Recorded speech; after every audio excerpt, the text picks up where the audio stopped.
Hello, everyone. We are exposing mold. I'm here with Eric and Keely, and I'm Alicia. And we have a special guest, Michael Rubino from Home Cleanse and Change the Air Foundation. Thank you so much for joining us on CFS Awareness Day. Hey, thanks so much for having me. So, Eric, you are the expert in all things CFS. So, we'll turn the mic over to you and have a casual conversation like we usually do. Well, yeah, I think on CFS Awareness Day, it's important to talk a little bit about the history of this day, why it came into existence. And it was the brainchild of Thomas Hennessy Jr., who was a well-known advocate back in the 1990s. But there's some peculiar things about the way this Awareness Day came into being. He was diagnosed with chronic fatigue syndrome, and he absolutely despised the name, which makes sense. In fact, that's why the CDC chose it, so people would hate it as much as possible. He refused to use it. So it actually started out as CFS CFIDS Day. Yeah, chronic fatigue immune dysfunction syndrome. And so it was CFIDS. And he got really upset when anybody tried to call it CFS, even though that was the official nomenclature. And he thought if everybody just stopped using the CFS name and called it ME, that would be a wonderful thing. But I told him, in so doing, you're shifting the target from the original chronic fatigue syndrome cohort over to the 1955 Royal Free London Hospital outbreak, which is a completely different data set, and a lot gets left behind. Thomas Hennessy Jr. in 1993 was reading about Florence Nightingale, and she suffered a vaguely similar chronic illness that left her bedridden for years and years and years. Some people think it was her whole life, but actually she recovered quite a bit just shortly before her death. So for some reasons unknown, her illness was not quite as chronic as people thought it was. But he read about her birthday and said, well, if she's got this similar illness to ME, we'll just use her for our icon. So Florence Nightingale's birthday became CFS Awareness Day. You know, somehow people just get, it's hard to say CFID, so you keep putting the CFS back into it. And both Thomas Hennessy Jr. and some of the people who were involved in creating this Awareness Day actually have a bit of a Stachybotrys or sick building syndrome history. And that's part of what got left behind. He personally got sick, had his onset in 1986 when he was visiting Lake Tahoe. He was up here for a ski vacation when the Tahoe flu was going around. It had died out mostly by late 1985, but into 1986, this weird flu was still kicking around the area, and he was skiing at Squaw Valley and went through a notoriously moldy building, high camp, up at the top of the tram, and tried skiing down Gold Coast, made it about halfway and collapsed in the snow.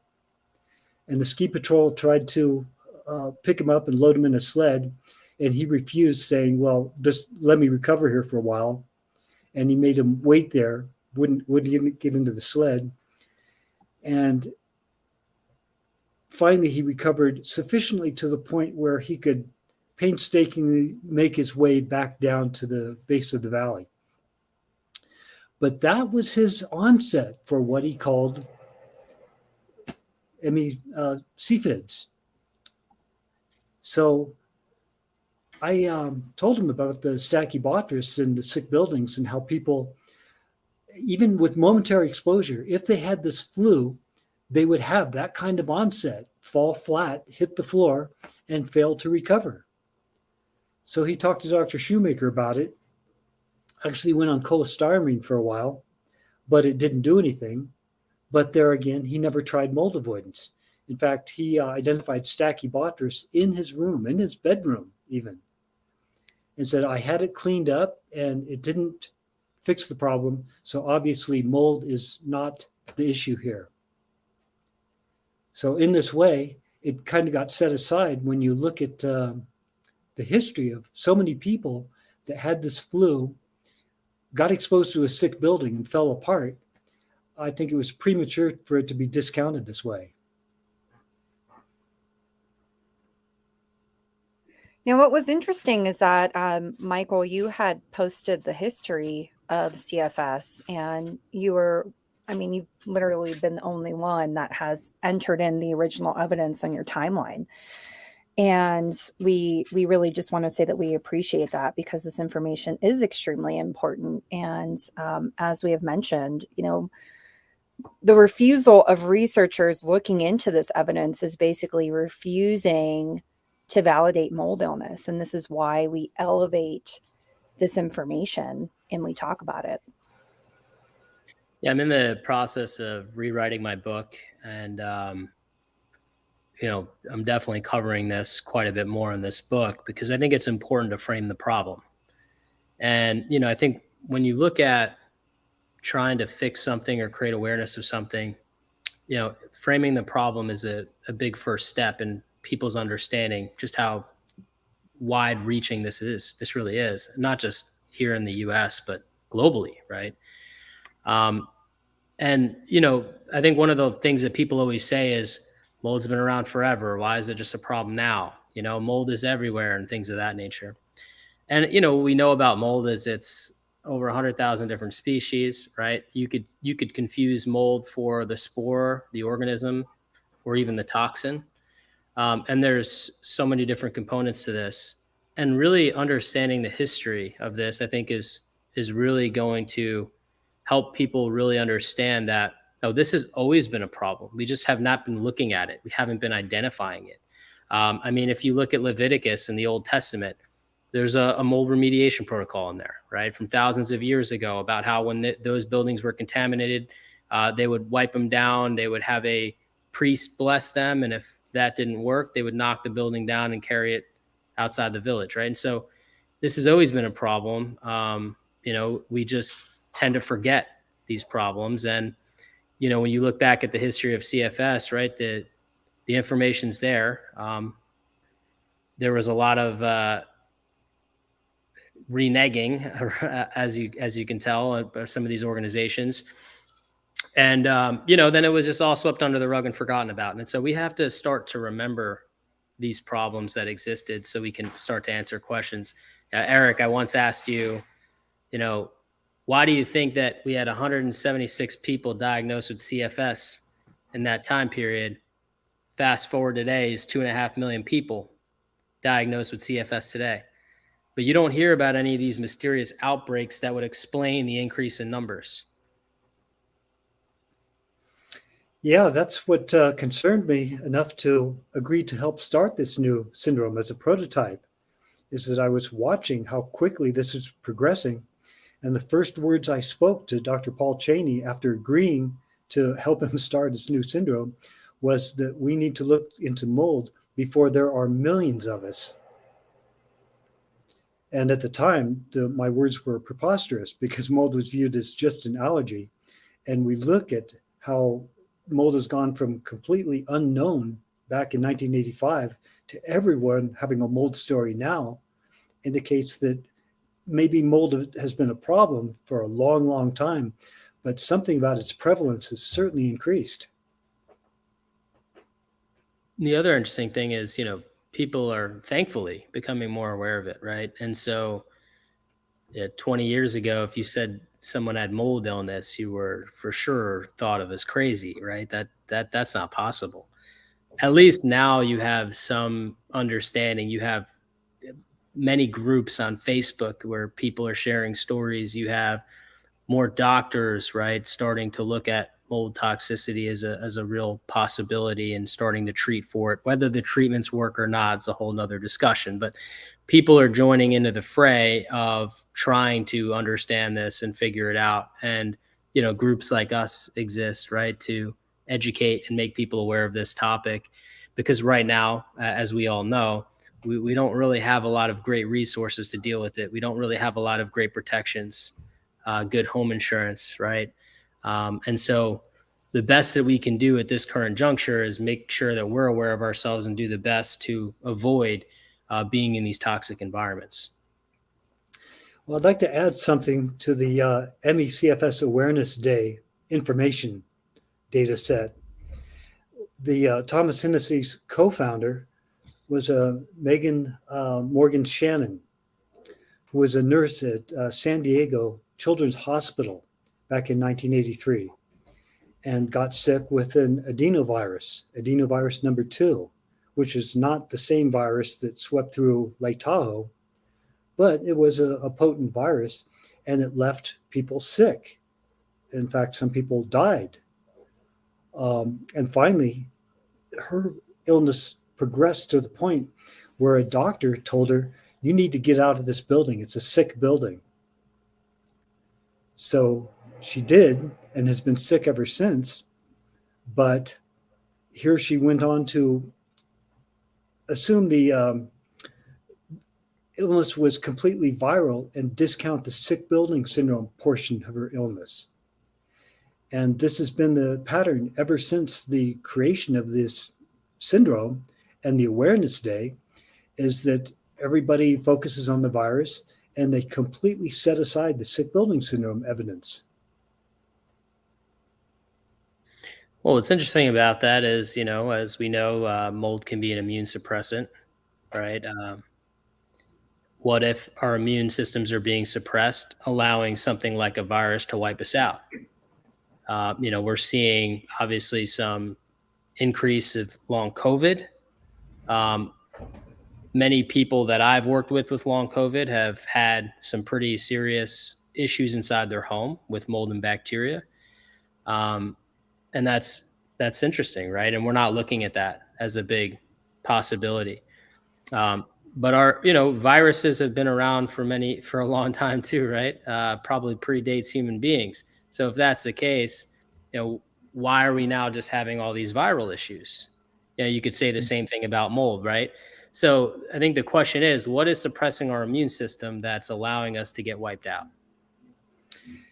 Yeah, it seems to be the introduction of chemicals, modern human pollution from chemicals, that you add that onto the immune system, and possibly these chemicals might be acting synergistically with mold to produce a super toxin, because over and over again, we see this pattern of people developing viral illnesses that they simply cannot control in sick buildings. And in spite of the idea that's floating around that researchers are looking into this, actually, the more they look, the more they decide that this is something they want to suppress. I mean, that's been the pattern all the way throughout the chronic fatigue syndrome and ME world, is the moment they learn about this association, they decide this must be eradicated because it interferes with their purely viral theory for the illness. I think to disprove anything, right? They need to discredit the connection. How do you think they have been successful in discrediting this connection? And where is the actual truth of the matter? They've never succeeded in discrediting it. All they can do is ignore it, which they have done for every cluster that has come along. Oh. It's really astounding. It's really the worst mishandling of the scientific method, possibly in science history, because the evidence keeps popping up over and over again. They do everything they can to swat it down, and they fail to do so because it keeps happening again. Now, do you believe that this happens because they just genuinely want to suppress the information, or do you think they're having a hard time wrapping their heads around how this is possible to begin with? Well, you could make the case that they honestly don't believe it right up until they become a mold expert. After that point, they can't really deny that they do attach importance to this phenomenon. So for them to continue ignoring by failing to speak about what they know indicates that they have achieved cognitive awareness that this is exactly what's going on, but they're not speaking about it. At the time in 1986, were they blatantly disregarding the technology available at the time to further validate the possibility that there was a toxic mold exposure? Well, the first peer-reviewed literature on the human health effects of toxic mold wasn't entered until 1986. So they did look in the literature and found nothing except that mold is just an allergy. So there was a brief time period when you could say that they honestly did their best to analyze the situation, and there was no supporting evidence aside from clusters of people who kept pointing in the mold and saying, "You got to look into this." But to the academic mind, that's not considered evidence. That's anecdotal. They want to find something in their literature. So they've really overlooked the basic fundamental idea of science is to look at something because it makes no sense, not because you already know it. So they missed out on the opportunity to be the first discoverers of toxic mold and actually beat Dr. Croft into putting it into the literature. But once they embedded this into their abstracts, into the syndrome, the failure to put it into the syndrome made it like cemented in stone. And from that point on, when you try to say, well, actually, we found this out later, they go, well, sorry, but your lack of any peer-reviewed literature is not sufficient for us to restore it. You know what I think would be really helpful to break down for the average person listening who might not understand the whole academia process. What is that process, right? So when you're making a scientific discovery, you have to write a paper, right, that requires some sort of evidence to back up what you're saying, and then it has to be reviewed by your peers, right? And so explaining that process a bit, I think it would be helpful. Yeah, science, as Dr. Ron Davis says, has to start with an observation. From an observation, you develop a hypothesis. Then that has to be a testable hypothesis. So you go through this entire process of having academics go through the systematic method of moving from an idea to a testable idea to verifying that idea, writing a paper on it, having your colleagues look it over to make sure that you've done a good job in your methodology, your testing, and then and only then is it entered into the literature. So it's sort of a laborious, long process, and having clusters over and over again of people pointing at toxic mold, putting this in the newspapers and showing it to researchers is not compelling to them because it hasn't been through this process. And do you have any idea what it costs typically to go through that process? Well, they tell me that it's so many millions of dollars that it can't be done without an NIH grant. Interesting.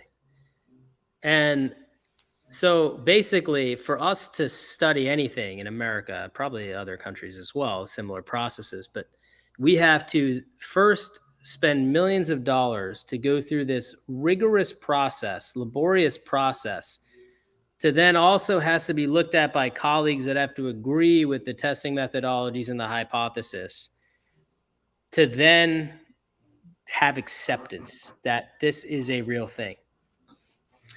Yeah, and the other problem is if you combine a transient viral illness with a sick building situation, well, the virus goes away. So by the time they gear up to even think of initiating an investigation, the event is already over.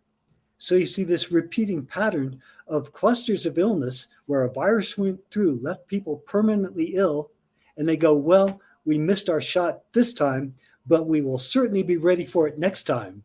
And then the next time they're not ready. And so the process goes on over and over again. And so until someone spends, I just want to drive this point home, until someone spends millions of dollars to validate it through this rigorous process, something that you see with your own eyes, I know that's anecdotal, something that you've experienced holds no weight in these people's eyes. That's exactly it. That's what everybody needs to understand. is no matter how many times you think you're raising awareness and making progress, to the academic mind, it means nothing without a peer-reviewed paper. And was there ever any peer-reviewed paper on this topic? Actually, there was. The independent researchers analyzed the initial outbreaks back in 1985 and found this sick building association to be so strong that they wrote the Chester Levine abstract in 1994, was peer reviewed and published in 1994, saying that these clusters indicate that there's something more beyond the virus. There's something in sick buildings that needs to be investigated. And this was entered into the literature and should have served as an instruction for chronic fatigue syndrome researchers to gear up for the next time it happened, analyze what happened in the old clusters for sure, because the evidence is still around, but make sure they're ready for the next time something like COVID comes through and recreates the same problem. But they utterly failed to do this. And so what happened 8 years later when that paper was published? Did they reopen the investigation and relook at everything? No, they did not.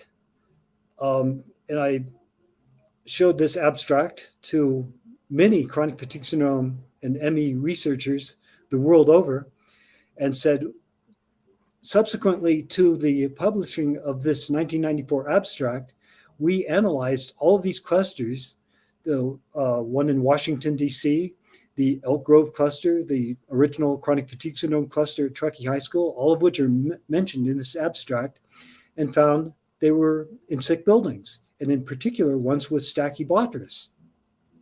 And they go, sorry, but there's no peer-reviewed paper supporting what your assertions.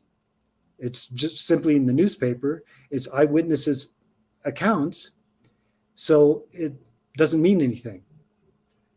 And this paper was published just a year after that whole incident in Cleveland, Ohio, with all the infants that were really sick from Stachybotrys in there as well.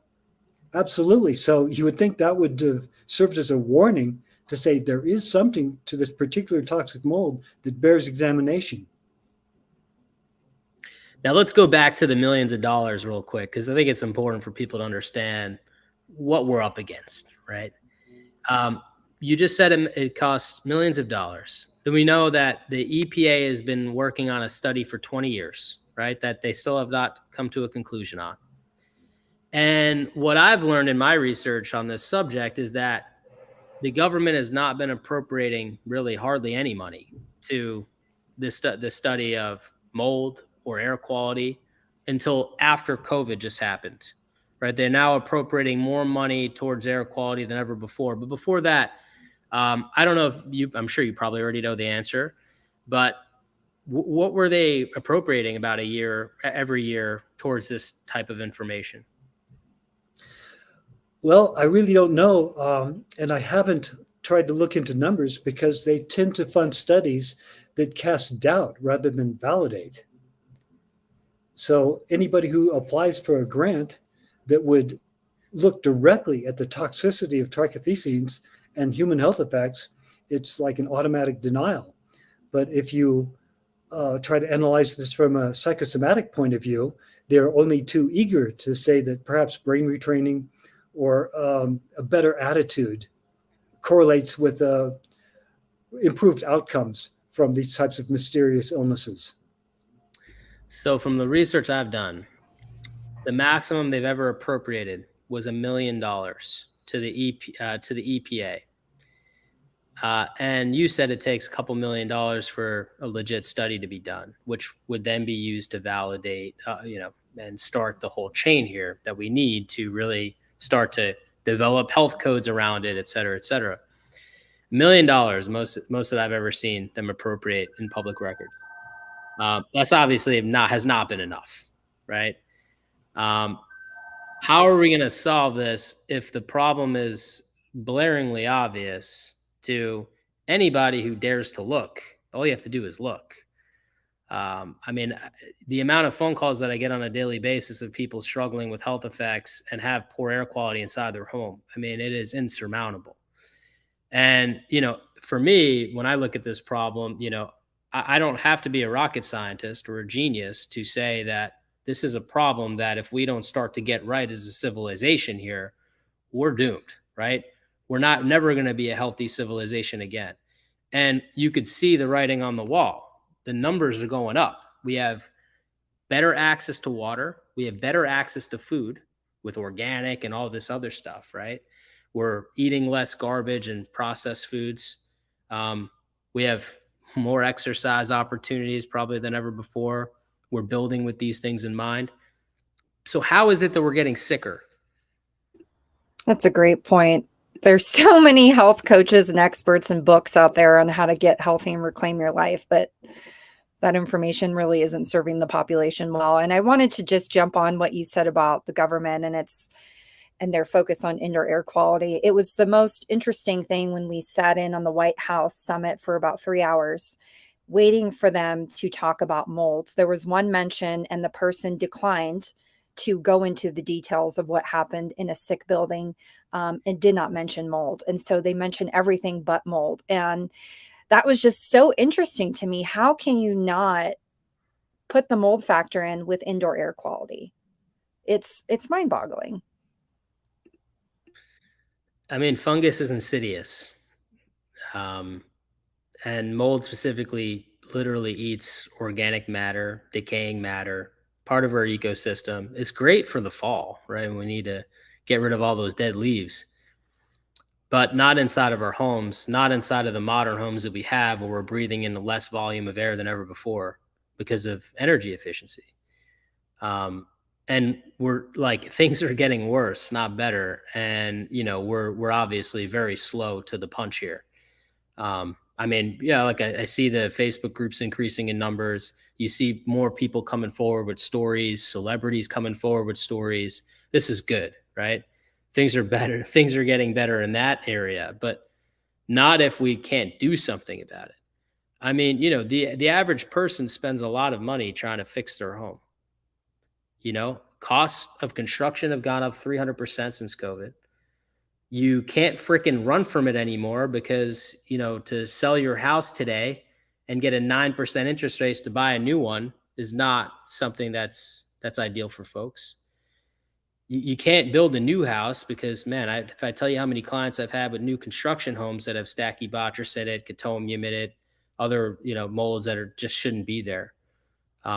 So where do you go? What do you do? I mean, it is time that if we want to be healthy and build a healthier future for us, for our kids, our grandkids, we need to do something about this. And, for me, the reason why I got into the nonprofit world to begin with is because I realized that, for me, I can't fix this problem one house at a time. I'm just one guy. We need to come together as a community and start to really push this to the point where people can no longer ignore it, right? Eric, you mentioned they've been ignoring it. We just can't allow them to ignore it any longer. Yeah, we see a parallel with the CFS Awareness Day, that the more awareness, the more they actually educate people that nothing is known, rather than looking back at what was known. And raising awareness in the mold world, it's exactly the same. The more we hone in on specific toxins and processes that cause disease, the more our own experts, our own representatives are saying, well, all mold is the same. You can't prove it. You have no evidence. And the resistance actually increases. The raising awareness almost results in the opposite effect of a more concerted effort to keep this from interfering with their whatever it is they want to do. Yeah, I no longer am willing to accept that, not enough is known, Well, if not enough is known, then get off your ass and do something about it. And that's the road we have to take, because at the end of the day, yeah, they're saying not enough is known, been studying this for 20 years. Well, if you're studying something for 20 years, you're not studying hard enough. And if your argument is not enough is known, well, then do your damn job, because these elected officials, right, appoint scientists to protect us, to look at things and evaluate for us. And, I think we could all say they're doing a piss poor job, don't you think? Because, well, COVID. That 2 Yeah, years ring a bell for anybody? I mean, you talk about mishandled, yeah. and so like this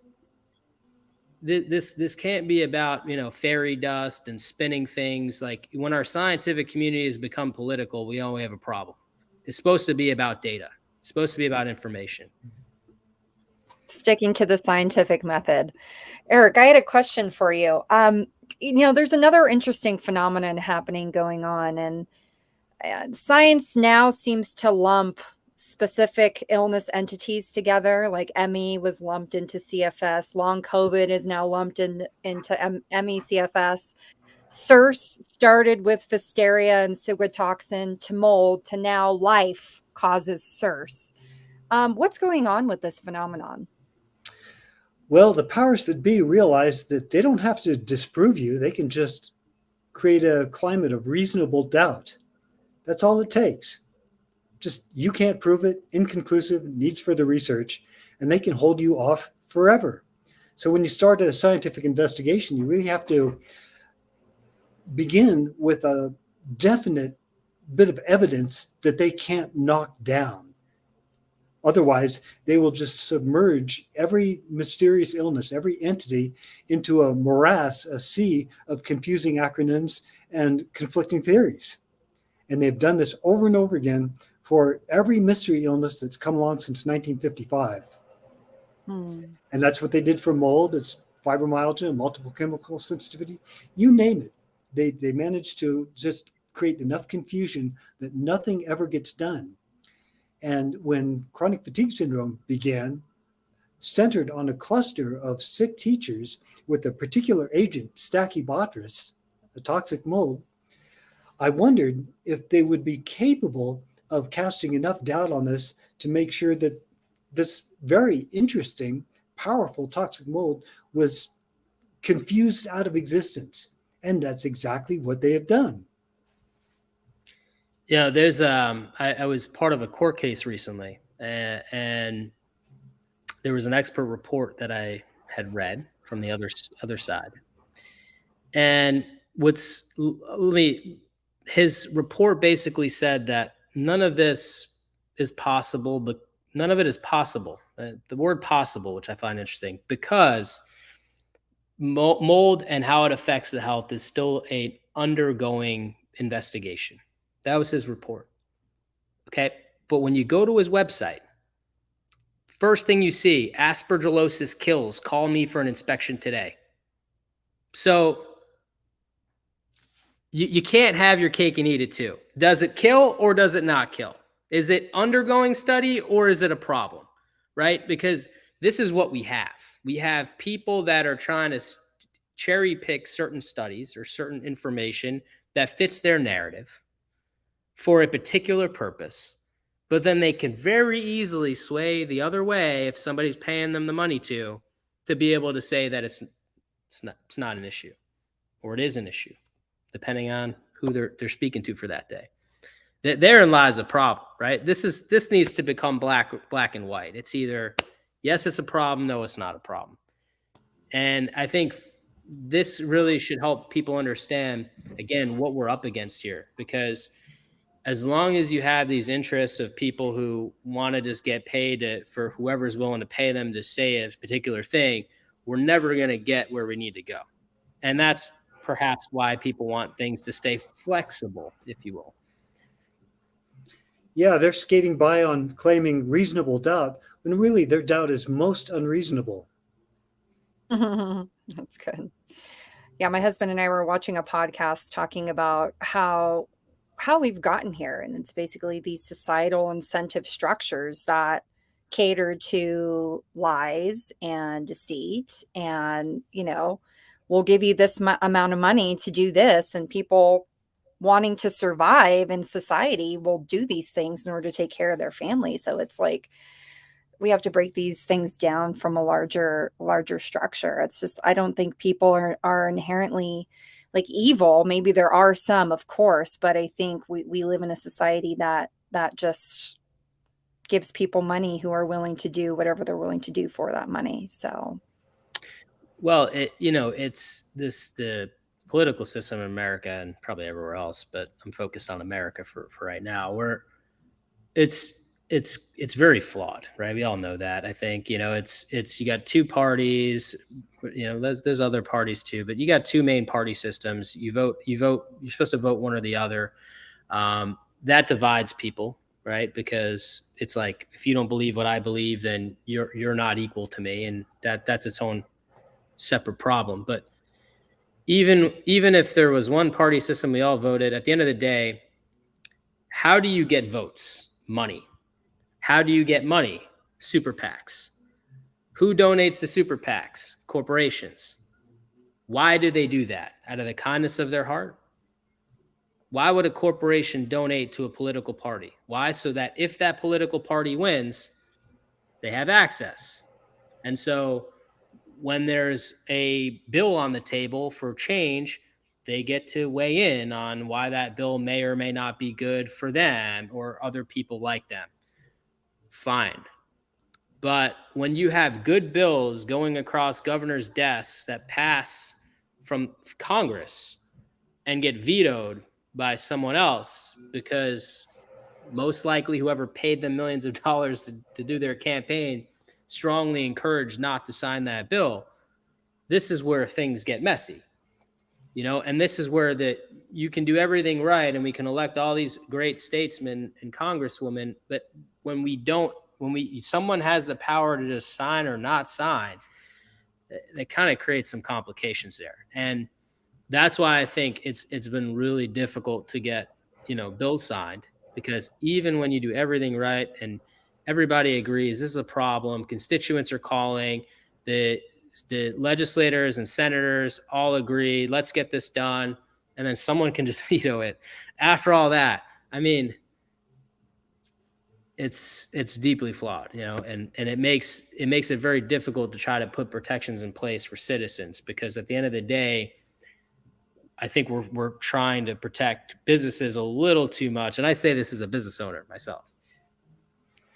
Yeah, in the face of all this opposition, this off-putting and deliberate creation of this unreasonable doubt, I tried to predict, how will change occur? What's it going to take for society to wake up and really do something about this? And my conclusion was, it's going to be mothers. They are sick and tired of watching their children come home sick from a bad building. And sure enough, that's exactly what we're seeing. Parents are outraged at what's going on, and they're starting to speak up about it. No, it's no secret. Probably 80% of the people that I talk to are women. And I think you're right, spot on with that. Now, I want to end the conversation with this question, Eric, or anyone on the call here today. Is the toxic soup theory helping or defeating the recognition of mold illness? And when I say toxic soup, I mean everyone blaming everything for all the world's problems: glyphosate in the food, chemtrails in the sky, fluoride in the water, etc. Utterly defeating. That is the strategy they use to put you off forever. Stachybotrys is extremely clear-cut, very easy to study, to single out, to assess for its toxic properties. And you can see how every time this is brought up as one thing that you could really sink your teeth into, the response is, well, there are other molds, so you can't look into that. What? When was science ever done that way? It's clearly a strategy to put you off. And you can see that no matter what culprit you bring up, it doesn't matter what it is. The idea that you can never look into that because there's something else to look at, it's a strategy to keep you chasing your tail forever. Why didn't they bring that argument up with COVID? There's other viruses. We don't need to look into this. That didn't fit that narrative, huh? As far as COVID, the range of what COVID does seems to be all over the map. So they didn't really have to say like that doesn't exist or you can't prove the existence of COVID. They could cast out by saying, well, you don't know what the sequel is. You don't know exactly what this is going to result in. So they managed to achieve sufficient confusion that way because they couldn't really deny it. And when it comes to toxic mold, they really couldn't deny, they never could really deny it outright. I mean, they tried. Oh, that's impossible, it doesn't exist. Of course, that's not going to work for somebody who came into contact with it and clearly felt its effects. But for public consumption, there again, it seems like the strategy is to create eternal doubt. And if they can do that by any means whatsoever, they've accomplished their mission. I when I got into this industry, I think the only reason that I ever did anything was I started to ask why. Why are all these people getting sick after Hurricane Sandy? Why are these houses that are supposedly remediated still causing these people issues if they were supposedly remediated? Why isn't remediation going deeper into scientific methodology to validate if a building has a problem and how to eradicate that problem properly? And that's really what led to me creating a company, trying to go a little deeper, help people more in need than the average person might be. Looking at refining and understanding just the average insurance company process versus what is actually needed for people to scientifically improve the building. But it started off with asking why. And that's what we're doing here today. We're asking why. Well, I started out before Hurricane Sandy even made landfall. When we saw the extent of the damage that it was likely to cause, I contacted as many MECFS researchers as possible and told them, I want you to watch what happens here, because you may as well rename this Hurricane Stacky, because after this thing is over, there are going to be so many people sick from mold that it's going to make an impact. And they did watch, and they saw that's exactly what happened. And then they told me, but that's not science. That's not an official study. So even that wasn't enough to get them to respond and take interest. Absolutely. What was interesting to me was the topic of indoor air quality with COVID. Like, why are we so concerned now, the movement of a virus in the indoor environment, and why are we so concerned with air quality with a virus when there's been respiratory viruses that have been issues before? Why are we not concerned about the flu being moved in an indoor environment? It was like all these weird situations where the EPA is putting on these presentations about airflow and ventilation and how that reduces the incidence of COVID. And it's like everything that they're saying, everything except mold pretty much. And it's like, was COVID then, this is speculation, conspiratorial, of course, is COVID like this trying to cover up mold or something? I mean, it's so weird that we're in this situation. Well, before we end this thing, I want to make sure I get this in. Sure. 35 years of raising MECFS awareness did not result in a single researcher coming back to the original location where it started to find out what happened. Not a single one. The only person to do so, to actually come to the location and ask the right questions, is Alicia. So if you want to know anything about the original cohort, this is who you can ask me, or you can ask Alicia. I always tell you not to advertise this because it makes us look bad. Why am I the only one that cares? Inquiring minds want to know. I know, but we put on the CFS mold tour. Eric's been doing this for so long. Exposing Mold is now just helping him with this, and people who are interested in going to the place where the syndrome was created, and especially those who are hypersensitive, you can really see sort of your reactions in these like bad places that had Stacky in them. And so it's really validating, and it's interesting to learn that history. So if you guys are interested, check us out, info@exposingmold.org. We'll get you on the list. Michael, if people wanted to work with you, inquire with you, I know you have a lot of different hands in different pots. You're with Home Cleanse, you're with Change the Air Foundation. You do a lot of great public speaking. You work with so many celebrities. How can people find you and work with you? And when is your book coming out? Well, that is a great question. I'm asking myself the same question. When is my book coming out? I'm I've gotten most of it written. I actually want to talk more with Eric and get some more information on that specific chapter. I'm 90% done. I am going to be taking the Mold Medic, an Expert's Guide on Mold Removal, the book that I wrote a couple of years ago, offline at the end of this month, and it's going to pave the way for the new book, which I'm very excited about. But definitely by the end of the year, it'll be out and ready to go.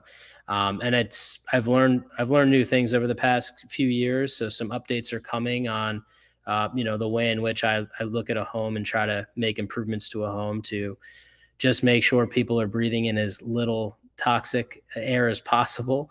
And if people want to work with me directly, go to themichaelrubino.com. And that's probably the best way to just get to me directly. Awesome. Well, we're so thankful to have you as an ally. We're excited for the future and things that we're going to do together.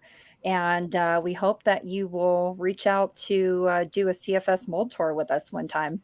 Yes, I will. I definitely will.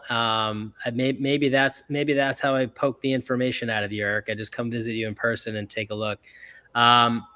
Yes, and I really appreciate you guys, consistently asking that question, why. I think that is how we process information, how we try to dig deeper.